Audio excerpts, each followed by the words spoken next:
Sobat Interest 007, jumpa lagi dalam acara Weekend Talk Show KPPN Gunung Sitoli edisi ke-33. Bersama saya, Yanti Juliana sebagai host. Dan di sore hari ini saya sudah ditemani oleh narasumber kita, tamu kita, Pak Doni Marbun. Ya, beri tepuk tangan yang meriah. Silakan disapa Sobat Interest 007, Pak Doni. Terima kasih sebelumnya Yanti. Perkenalkan, saya Doni Marbun, Kepala Seksi Pencarian Dana di KPPN Gunung Sitoli yang bertugas sampai dengan saat ini. Meskipun mungkin nanti akan ada melanjutkan tugas di tempat baru atas SK mutasi ya Bu ya. Iya. Mungkin itu sekilas atau sedikit perkenalan dari saya. Iya. Jadi tadi Pak Doni udah spill ya. Ini mungkin pertemuan terakhir di Weekend Talk Show ya Pak Doni ya. Siap. Makanya saya sempat yang harus undang dulu Pak Doni sebelum berangkat. Siap Bu. Pak Doni sudah terima SK mutasi minggu lalu ya Pak?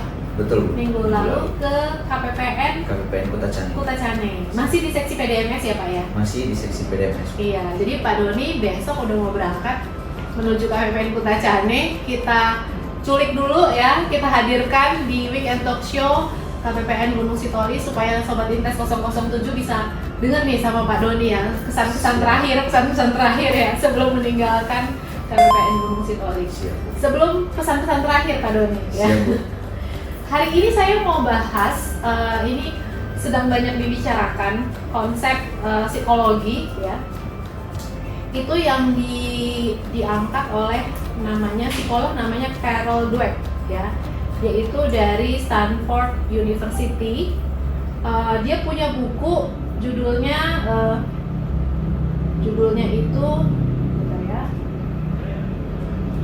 itu The New Psychology of Success. Ini bukunya udah lama ini, tahun 2006 kalau nggak salah. Nah, dalam buku itu dia simpulkan bahwa kemampuan manusia itu bukanlah sesuatu yang tetap. Jadi, pola pikir kita terhadap kemampuan lah yang menentukan apakah kita akan berkembang atau stagnan. Nah, kalau zaman dulu tuh kan kayak Pak Doni tahu ya, kita biasanya ada tes IQ gitu ya Pak Doni ya. Biasanya orang-orang yang IQ-nya di atas 130 atau 135 dianggap orang-orang cerdas ya kan. Kalau dibilang cerdas berarti pasti akan berhasil ya. Biasanya anak-anak sekolah gitu ya.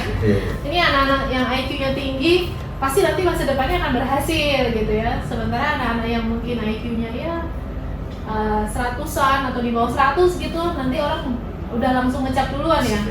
Ini kayaknya bakalan susah nih, jadi orang susah nih ya, atau orang biasa-biasa gitu ya, kayak gitu. Nah ternyata menurut penelitian si Ibu Carol ini ya, ternyata kemampuan itu atau kecerdasan manusia itu bukan sesuatu yang gifted ya istilahnya, terberi gitu. Jadi dia bukan diciptakan dari lahir, tapi dia itu bisa dikembangkan. Itu namanya konsepnya growth mindset gitu ya. Nah, di growth mindset sendiri ada yang namanya fixed mindset Pak Doni. Fixed mindset, growth mindset sama fixed mindset itu ada versusnya ya. Jadi yang kalau growth keduanya itu berbeda sekali ya, bertolak belakang ya antara growth dan fixed mindset. Yang pertama pandangan terhadap kecerdasan dan kemampuan. Itu tadi kalau si fixed mindset berpendapat bahwa kecerdasan itu ya udah dari lahir. Jadi kalau dia dari lahirnya nggak pinter, ya sampai mati pun dia nggak pinter gitu ya, begitu aja gitu ya. Tapi kalau growth mindset beda benarnya, bahwa kecerdasan itu sesuatu yang bisa dikembangkan. Kemudian respon juga sama tantangan. Jadi kalau si orang fixed mindset, dia kalau orang yang merasa dirinya nggak mampu, dia bakalan takut tuh menghadapi tantangan kalau ada tantangan, karena pasti aku gagal gitu. Nah, tapi kalau orang yang punya growth mindset, dia akan punya pandangan bahwa kalau ada tantangan di depan, ini adalah sarana saya buat belajar. Dia malah semangat gitu menyambut tantangan. Itu yang growth mindset. Kemudian yang ketiga, tadi persepsi terhadap kegagalan. Kalau orang yang fixed mindset, dia akan menganggap kalau dia gagal, ya memang saya udah takdir gagal, karena saya kemampuannya emang segini gitu kan. Atau dia udah ya memang udah begini saya gitu. Tapi kalau orang yang growth mindset, dia punya pikiran gini, kalau gagal apa ya bisa saya pelajari dari kegagalan ini, harus ada pembelajarannya. Nah, kemudian dia akan belajar supaya lebih bagus lagi. Dan terakhir, terhadap penerimaan terhadap kritik. Nah, orang-orang yang fixed mindset ini, dia biasanya alergi sama kritik gitu, nggak bisa terima kritik gitu, karena kayak apa sih, menghakimi, menuduh gitu ya. Sementara orang-orang yang growth mindset, dia bisa merespon dengan baik terhadap kritik, dianggap sebagai umpan balik buat dia, bahwa oh, kritik ini jadi masukan buat saya, orang ngomong begini ada yang bisa saya pelajari, jadi dia semangat untuk maju ya, untuk berkembang gitu. Nah itu Pak Doni, kalau menurut Pak Doni ya, dalam kehidupan selama ini kan, kalau growth mindset ini kan bisa diterapkan ketika kita belajar, ketika kita berkarir, dalam kehidupan sehari-hari, berkeluarga juga bisa. Nah kalau Pak Doni sendiri merasakan nggak apa yang tadi saya bilang itu, ada empat pandangan ya, empat tadi, ada VS-nya nih, ada versusnya, growth dan fix. Pak Doni pernah mengalami nggak situasi yang kayak gitu? Kalau untuk pengalaman pasti ada. Untuk pengalaman pasti ada, mulai dari kita masa belum berkarir sekarang, sampai pun setelah berkarir, atau mungkin waktu berkarir masih jadi pelaksana, kemudian jadi setelah sekarang jadi struktural juga tetap ada. Kalau untuk pengalaman kita, sewaktu kita masih izin Bu, pengalaman pribadi, sebenarnya kalau kayak saya dulu bingung kok bisa orang berbicara. Oh, ya, jadi saya masih melihat orang itu, dia bisa bicara, orang lain bisa mengerti, di mana ininya koneksinya, bagaimana dia bisa menjelaskan, menyampaikan. Ya betul. Nah setelah masuk masa sekolah, SMA, kuliah, barulah mulai terbentuk, oh ternyata harusnya seperti ini. Baru ada peningkatan kalau secara kemampuan untuk berbicara. Sampai SMA dulu memang kita masih agak susah Bu ya untuk mendeskripsikan suatu pendapat, ide, karena memang agak itu mungkin keterbatasan untuk faktor lingkungan, atau juga karena faktor mungkin karakter juga ya. Kadang kita kalau yang ekstrovert sama introvert ya kan, betul, agak susah untuk menyampaikan komunikasi gitu ya, langsung cepet gitu ngomong, menanggapi itu agak lama ya responnya gitu kan. Kemudian setelah kuliah mulai ada tuntutan untuk kita harus lebih matang berpikir, mulai bisa praktek presentasi, mulai bisa banyak tugas presentasi lah ya kuliah ini ya, berdebat dan berdiskusi. Tugasnya bukan hanya sekedar letter lagi lah gitu, bedanya Bu. Nah, di situ memang ada perubahan yang signifikan secara pribadi untuk saya. Kemudian setelah berkarir pun menjadi pelaksana, sebelum di Kementerian Keuangan saya sempat gagal untuk tes masuk STAN. Jadi saya sempat dari tes, SMA ya Bu. Ketika saya tes STAN, saya gagal. Cuman yang saya tahu, bahkan ketika ditanya maunya nanti apa, masuk Kementerian Keuangan. Memang sudah target masuk Kementerian Keuangan, harus bisa dan kalahnya di mana. Kalau untuk pendidikan mungkin mungkin bagi beberapa orang yang udah punya talenta gitu Bu ya, secara juara, peringkat sekolah gitu, mungkin kita belum bisa masuk yang peringkat atas. Jadi mungkin di situ kalau saya pribadi mungkin merasa mungkin saya belum bisa, di mana kalahnya. Nah jadi selama kuliah saya kejar, pelajari semua, kemudian belajar untuk lebih percaya diri, lebih mau berargumen, berdebat, menyampaikan ataupun berbicara secara pribadi ke depan publik. Kemudian tes Kementerian Keuangan, puji Tuhan lulus. Nah setelah sampai Kementerian Keuangan belum berakhir juga Bu. Ternyata tantangannya kita waktu mulai dari PKL, kita menyentuh barang elektronik, kemudian menyentuh pekerjaan tagihan-tagihan negara yang nominalnya besar, itu agak sedikit dibatasi Bu ya. Agak dibatasi sama aksesnya ya betul. Jadi agak terbatas untuk kita belajar lebih dalam, karena mungkin pegawai baru, kemudian faktor risikonya mungkin lebih tinggi yang harus dihadapi oleh senior yang mengajari kita. Nah, di situ kita belajarnya masih terbatas. Setelah mulai jadi pegawai aktif, kita juga belajarin emang kenapa ya, apa ya yang bisa saya kurangi untuk risikonya kalau saya yang mengerjakan. Kalau misalnya orang yang lain mengerjakan, kenapa bisa? Nah mungkin kalau dari saya pribadi, saya nggak ngomongkan itu, Bu. Tapi saya lihatin aja gitu. Saya pendam di dalam, oh harusnya seperti ini, oh kayaknya gini. Oh ya udah, berarti saya kalah di sini. Oke, berarti ini yang harus saya kejar. Nanti memang untuk memperbaikinya itu kadang kalau untuk dikritik sering, Bu, ya karena kita belajarnya salah, belajarnya terbatas, jadi yang kita tahu mungkin masih minim. Nah, diajarin pas kita bertanya kadang malu juga mungkin, Bu, ya ketika ditegur salah, kemudian kayak tadi Ibu sampaikan kita agak anti kritik. Kalau kita mungkin bukan anti kritik, Bu, ya ketika dikritik mungkin kita jadi, saya pribadi merasa kayak ngedrop gitu. Ngedrop karena apa yang belum bisa saya bikin gitu. Yang belum bisa saya bikin, cuman bukan jadi ngedrop lama karena belum bisa, Bu. Tapi belajar itu di mana sih celahnya gitu. Tapi kadang kita mungkin perbedaan setiap orang mungkin gitu, Bu, ya. Itulah yang mungkin yang coba saya pelajari pelan-pelan, cari tahu dari teman, cari tahu dari senior di tempat lain, bahkan pun mungkin tanya dari teman-teman yang lebih muda, yang lebih menguasai, apalagi yang perkembangan zaman sekarang IT gadget semuanya, Bu. Ya mungkin tidak malu untuk bertanya, ya itulah yang membuat saya bisa agak sedikit mengikuti tren sekarang untuk bahkan bisa sampai sekarang ada di struktural. Di samping itu juga kadang dengan struktural sekarang tuntutannya kita harus lebih bisa mengayomi teman-teman anggota plus menguasai bidang kita.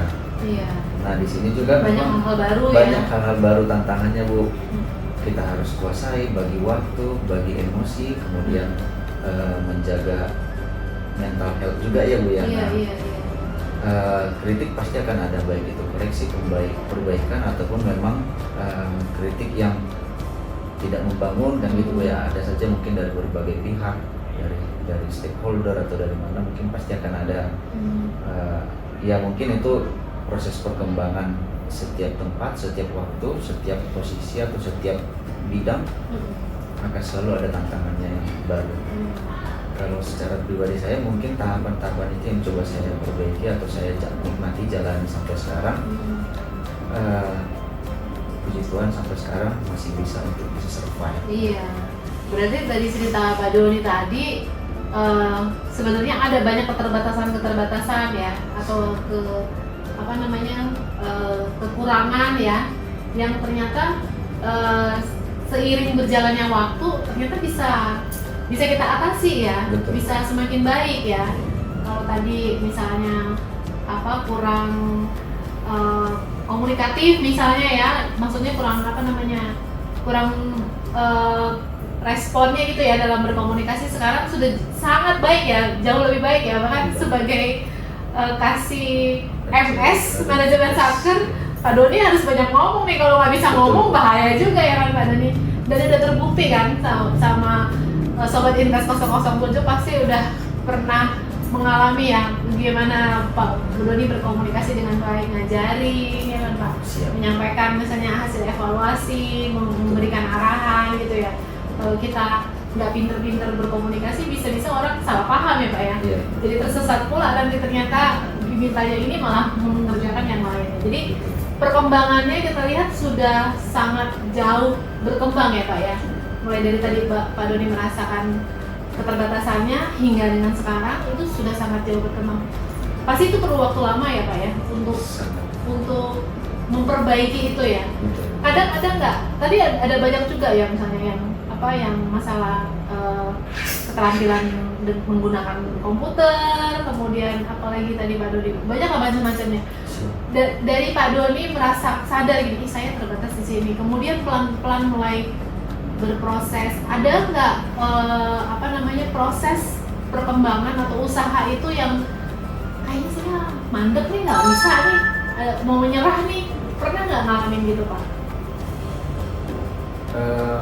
pernah ada di satu titik merasa seperti itu, artinya merasa sepertinya udah nggak bisa di titik ini. Kayaknya nggak akan saya bisa Iya, kuasain nih kemampuan betul. ini gitu ya. Betul Bu.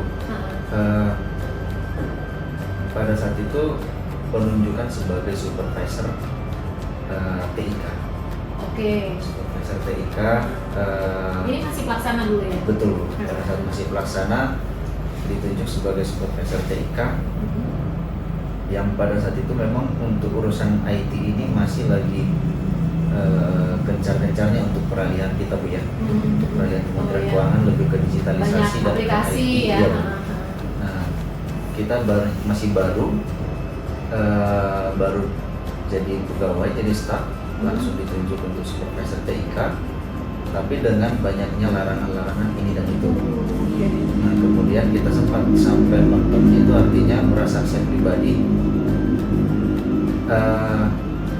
mungkin tidak akan ada yang bisa saya kembangkan dari diri saya support untuk berbagi di bagian ini gitu, karena tidak sumber belajar kita yang terbatas, karena memang SDM pada saat itu pun masih terbatas untuk yang menguasai itu Bu. Sementara pola rotasi atau mutasi untuk bagian supervisor TIK ini masih barang yang agak sedikit langka Bu ya. Artinya penunjukan itu bisa satu kali sekian masa, sekian tahun, dan tiba-tiba jatuhnya ke saya.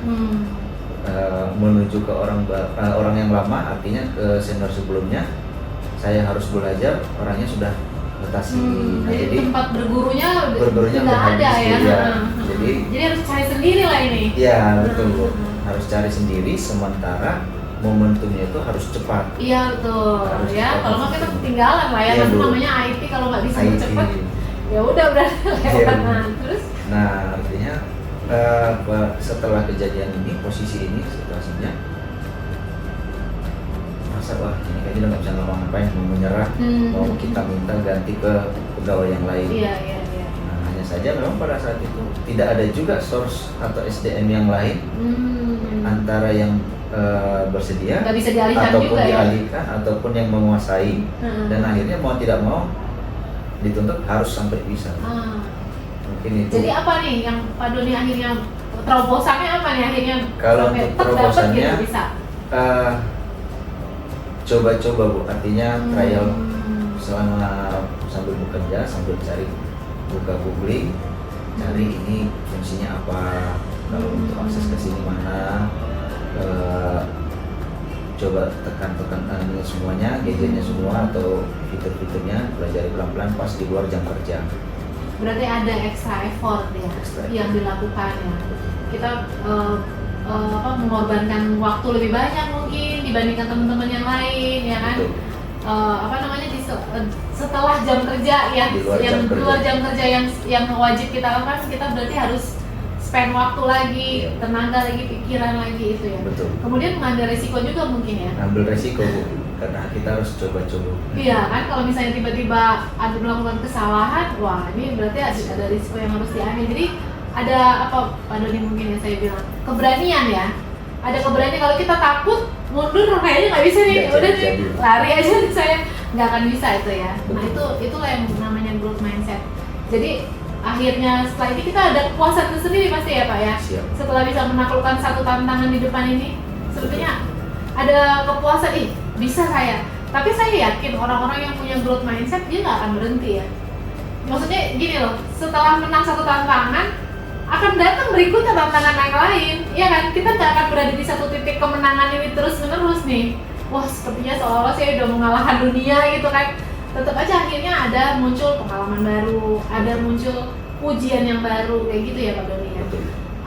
Kalau selama Pak Doni berpengalaman itu ya, upaya maksudnya mengembangkan kemampuan itu, Pak Doni ada nggak merasakan pengaruh dari luar? Ada orang-orang yang mendorong atau yang mendukung, ada nggak Pak Doni rasakan? Kira-kira dari siapa aja tuh yang paling besar pengaruhnya dalam perjalanan hidup Pak Doni? Pasti ada Bu. Kalau ada, pasti ada. Yang pertama itu dari rekan sejawat Bu, pada saat proses-proses ini semua. Rekan sejawat kemudian dari pimpinan yang menunjuk atau mempercayakan ke kita. Iya. Artinya itu sebuah tantangan dan ujian juga buat kita, Bu. Iya, iya. Kalau kita tidak ditunjuk, mungkin kita nggak akan ada kepikiran dan nambahin ilmu tentang itu kan, gitu, tentang bidang tersebut. Iya, iya. Karena ditunjuk, kita lebih diuji, kemudian disupport dari teman-teman sejawat atau senior-senior juga. Iya. Meskipun mungkin tidak tentang bagian itu yang semua disupport, tapi Iya. kadang secara mental ataupun secara pengalihan pikiran mungkin, Bu, ya, ketika kita lagi titik jemuhnya, mereka mencoba mendukung kita dengan bahasa-bahasa santai ataupun kegiatan yang lebih rileks. Iya, iya. Pasti ada yang lebih banyak mempengaruhi lingkungan kantor pasti, Bu, orang-orang di sekitar. Berarti boleh saya bilang mungkin kepercayaan ya. Kalau misalnya tidak ada perasaan percaya itu, percaya pertama waktu menugaskan, ya kan. Yang kedua waktu menunggu perjalanan itu bisa dikalahkan, itu kan mungkin ada rasa kepercayaan juga ya. Kalau misalnya pimpinan kita nggak percaya, kayaknya nggak bisa nih orang, udah ganti aja ke tempat yang lain, itu mungkin selesai ya Pak Doni ya. Pengalamannya udah selesai sampai di situ aja gitu. Tapi karena si pimpinan juga menaruh rasa percaya, pasti bisa ini orang ini. Kita tunggu aja sebentar lagi, pasti bisa dia jalan itu sebentar lagi. Nah itu mungkin jadi dorongan juga buat Pak Doni ya. Termotivasi untuk ini lagi. Tapi kalau yang saya baca di si Bu Carol ini ya terkait growth mindset, untuk growth mindset itu ternyata seseorang itu butuh lebih banyak kekuatan dari dalam dia dibandingkan yang dari luar. Kalau Pak Doni ngalamin itu juga nggak? Maksudnya kadang gini ya, situasi boleh berkata apapun gitu ya, tapi kalau kita di dalam udah mandek ya udah nggak jalan ya, kelar ya, selesai gitu. Tapi kalau situasi bilang aku nggak percaya, ini orang nggak bakalan bisa, nih pasti gagal. Tapi kalau kitanya gigih berjuang, kekuatan dari dalam intrinsik ya, itu dia akan berhasil gitu. Pak Doni merasakan hal yang kayak gitu nggak Pak Doni? Kalau merasa pasti ada, Bu. Karena itu tadi, meskipun kita dikasih dorongan tadi secara kepercayaan, ditunjuk, disupport secara lingkungan, iya. Ya kalau saya pribadi memang harus ada dulu juga semangatnya ataupun keyakinannya harus bisa. Iya. Bisa kita kuatkan mental kita, dapat dorongan dukungan dari teman-teman dan juga pimpinan. Makanya kita bisa melalui semua. Jadi kekuatan itulah yang bersinergi ya, akhirnya bisa menghasilkan sesuatu yang luar biasa. Jadi itu tadi ya pengalaman sekilas ya. Mungkin kalau kita dengarnya sekilas karena cuma beberapa menit, tapi Pak Doni ngalaminnya mungkin udah puluhan tahun ya dalam hidup ya, belajar mengatasi berbagai rintangan. Nah ini sekarang nih, tadi udah sempat kita spill di depan, Pak Doni mau pindah, mau mutasi ke KPPN Putra Caning. Bisa nggak kebayang kira-kira apa tuh tantangan di depan? Kalau dengar-dengar pekerjaannya hampir mirip-mirip ya, masih PDMS juga ya Pak Doni? Pak Doni bisa membayangkan ya kira-kira apa nih yang saya hadapi ke depan tantangannya? Bisa cerita dikit nggak? Siap. Kalau dari sekilas atau sedikit yang bisa tergambar, perbedaan regional, dimana kalau di sini kita masih lebih nasional ataupun banyak culture-nya. Kalau di sana lebih beragam gitu ya? Iya, beragam. Nanti tempat yang baru itu masuk wilayah Aceh, yang mana kita semuanya basisnya adalah syariah. Jadi kalau untuk tuntutan pekerjaan di bidang kita nanti di sana adalah PDMS juga, Bu. Iya. Maka beberapa kegiatan yang kita sistemnya itu di sini bekerja sama dengan pihak-pihak yang bervariasi. Kalau di sana kita harus bekerja sama dengan hanya satu mungkin satu instansi seperti perbankan yang hanya di sisi syariah. Sementara kalau untuk tuntutan organisasi kita, untuk produktivitas kerja kita, dengan satu bagian atau satu bidang instansi syariah saja, mungkin kurang bisa mensupport tuntutan organisasi seperti transaksi digital, Oh, ICP-nya, iya iya. KKP-nya, Belum ada ya? CMS-nya. Belum bisa Kalau support. mungkin karena faktor geografis ataupun regional yang tadi Bu ya. Heeh. Kalau bisa mungkin sepanjang daerahnya bisa berkolaborasi dengan instansi Tapi di kalau luar sistem syariah. perbankannya sendiri nggak bisa support yang syariah, yang berbasis syariah, belum bisa support yang digitalisasi transaksi yang tadi Pak Secara Doni. syariahnya belum bisa Bu. Oh, Tapi mereka kalau membuka diri untuk mau bekerja sama dengan non syariah itu bisa. Tinggal tergantung si badan atau pihak ketiga ini Bu ya, atau pihak Perbankannya. perbankan lah kita bilang. Kalau dia nanti berkenan support, mungkin akan bisa mengikuti atau tapi di sana ada yang non syariah, ada perbankan yang non syariah untuk beroperasi. Aceh sudah tidak boleh ada yang beroperasi untuk selain syariah. Oh gitu. Ya, mungkin itu yang tantangan paling utama yang masuk dalam penilaian kinerja kita. Padahal tuntutan organisasi kita untuk digitalisasi transaksi ini sekarang malah menjadi ini utama ya, isu utama ya istilahnya ya. Ini yang paling didorong nih ya, kan IPA udah mulai bagus ya kan. Kemudian apa itu pengelolaan keuangan lah istilahnya udah ya kan. Transfer ke daerah mungkin juga ada. Ini yang digitalisasi transaksi ini jadi hot isu nih istilahnya ya. Oh, jadi itu nanti yang Pak Doni yang paling utama belum mungkin itu. iya ya. Nanti gimana ininya mungkin bisa ini ya cari apa namanya peluangnya ya kan, Betul. peluang-peluang untuk mulai berini atau mungkin bisa dibikin kajian Pak Doni. Iya enggak? Siap. Keterbatasan itu mungkin akan bisa apa namanya menjadi rekomendasi perubahan kebijakan gitu, sehingga ternyata ada kebijakan-kebijakan yang tidak bisa diterapkan sama di seluruh daerah ya kan di Indonesia. Kita Indonesia ini kan punya keberagaman budaya ya, kemudian latar belakang ya kan, jadi bukan berarti apa namanya tata kelola itu tidak bisa di apa namanya ditingkatkan menjadi yang best practice ya, tapi karena ada latar belakang ini, jadi kan kita harusnya bisa menyesuaikan ya, gitu ya. Jadi nah ini tantangannya ya, berarti udah tergambar nih sama Pak Doni nih.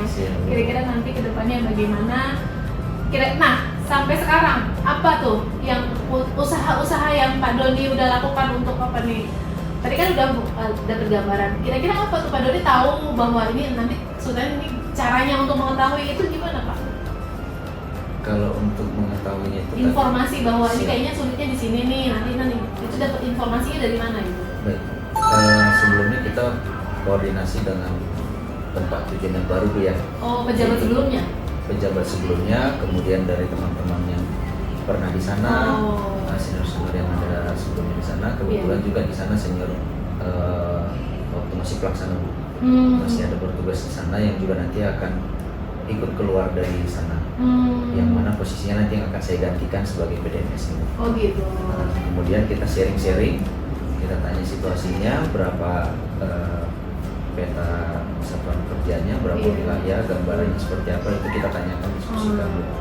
Dari situ kita dapat informasi pertama bahwasanya memang kekalahan mereka saat ini adalah di digitalisasi transaksi. Untuk kendalanya salah satunya karena ada sisi perbankan yang masih belum sefleksibel kita di sini Iya. kebijakannya. Kemudian kalau untuk usaha-usaha kedepannya mungkin diskusi-diskusi dengan senior di sana. Sementara hanya bisa kita coba untuk diskusikan dengan pihak perbankannya untuk bisa memberikan kebijakan tersendiri untuk fasilitasi kolaborasi dengan non syariah.